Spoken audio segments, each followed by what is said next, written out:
The stadium lights blazed like 1,000 suns as 80,000 fans screamed in perfect chaos. Michael Santos stood center stage, his voice cutting through the thunder of drums and electric guitars.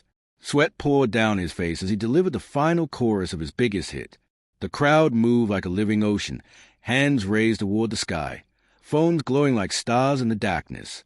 This was his third sold-out show in London, the peak of a world tour that had broken every record imaginable. At 32, Michael had everything a performer could dream of: fame, fortune, and the kind of devotion that made people camp outside venues for days just to see him for 2 hours. But something felt different tonight. Between songs, as the band shifted into their next arrangement, Michael noticed a disturbance in the front section. Security guards were pushing through the crowd, their yellow vests cutting through the sea of bodies. His trained eye caught the panic in their movements. Someone had gone down. It happened sometimes at big concerts. The heat, the excitement, the crushing pressure of thousands of bodies pressed together.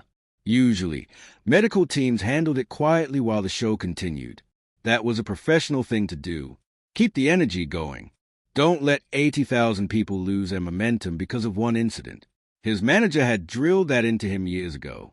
Michael grabbed his microphone and started the opening lines of his next song, but his eyes stayed locked on that spot in the crowd.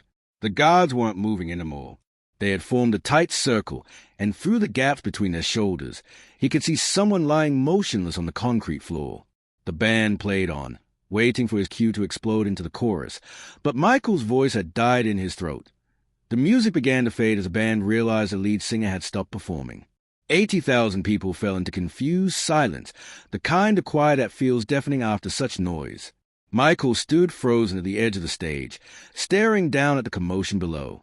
His sound engineer's voice crackled in his earpiece, asking what was wrong, asking if he needed a break, asking if the show should continue. But Michael wasn't listening anymore. He pulled the earpiece out and let it dangle from his collar. Through the crowd, he could see her now, a young woman, maybe 19 or 20, lying completely still while a medical technician checked her pulse. Her friends were crying, holding each other, their faces twisted in terror. The girl's skin looked pale, almost gray under the harsh stage lights. Her arms lay limp at her sides.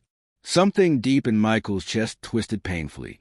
His own sister had collapsed at a concert once, years ago, before he was famous. She had been fine, just dehydration and panic, but he remembered the fear, the helplessness, the way time seemed to stop while they waited for paramedics. Without thinking, without planning, Michael made a choice that would define everything that came after. He handed his microphone to his backup singer and walked straight to the stairs at the side of the stage.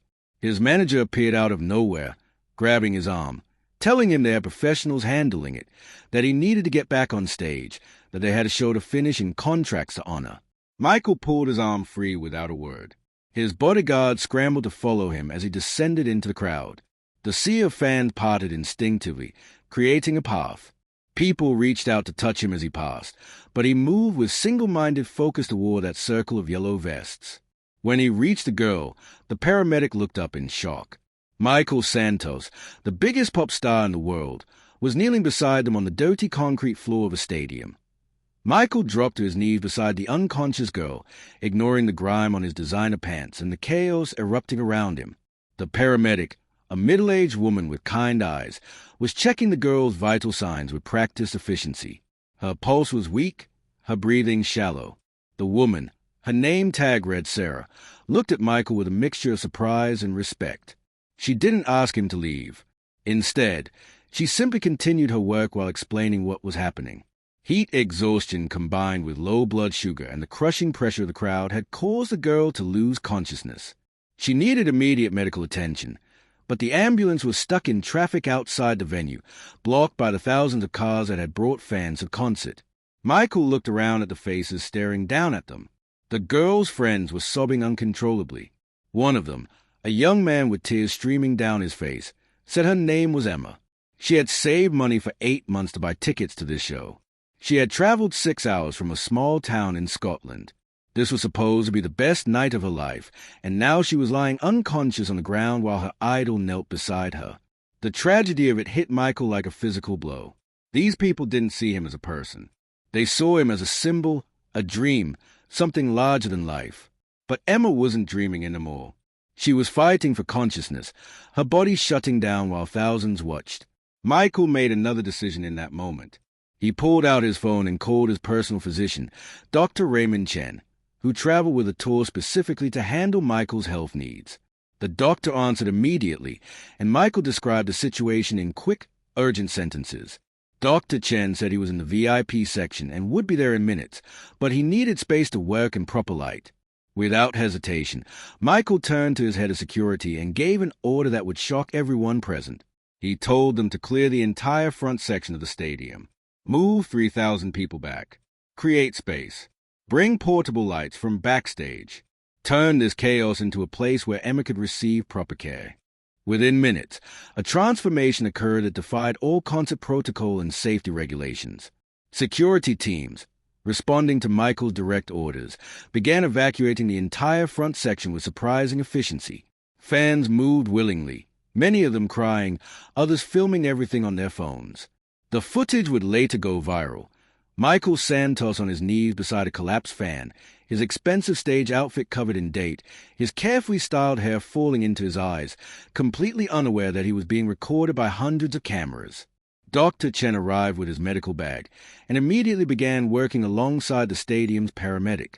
They inserted in 4-line to get fluids into Emma's system and administered glucose to raise her dangerously low blood sugar.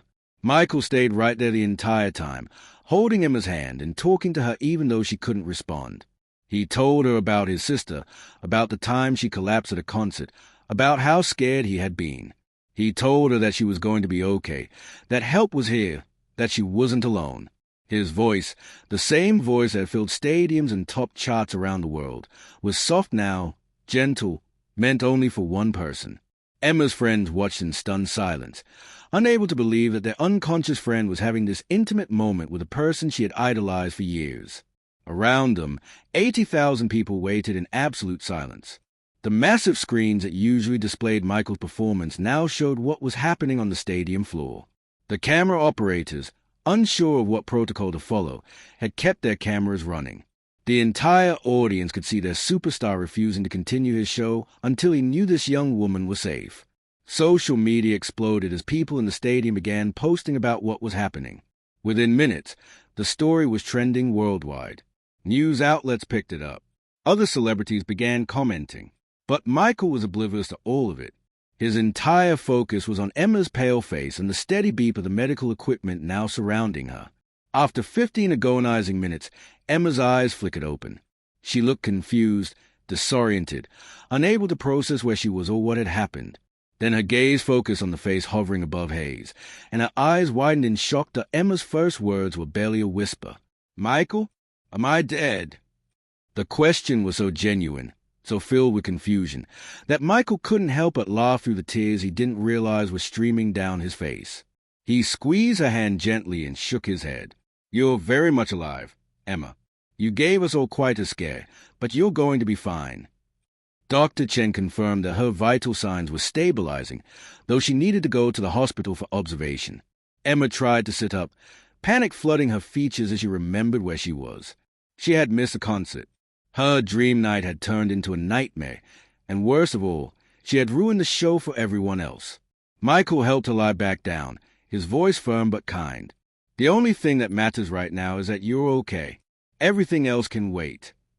But Emma was crying now, apologizing over and over, saying she was so sorry for causing trouble, for stopping the concert, for being such a problem.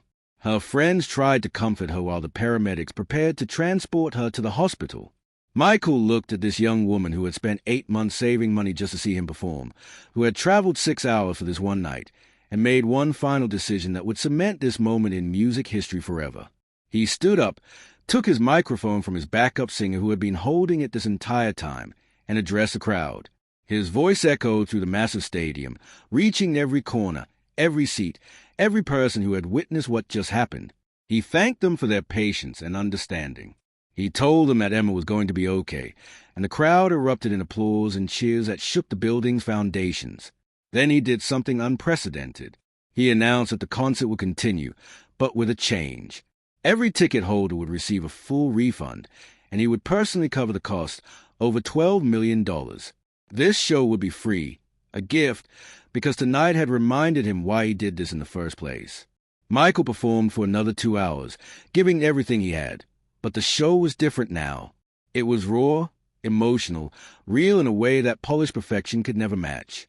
And somewhere in a hospital across London, Emma watched the live stream on her phone, tears of joy streaming down her face as she realized that the worst moment of her life had somehow transformed into something beautiful.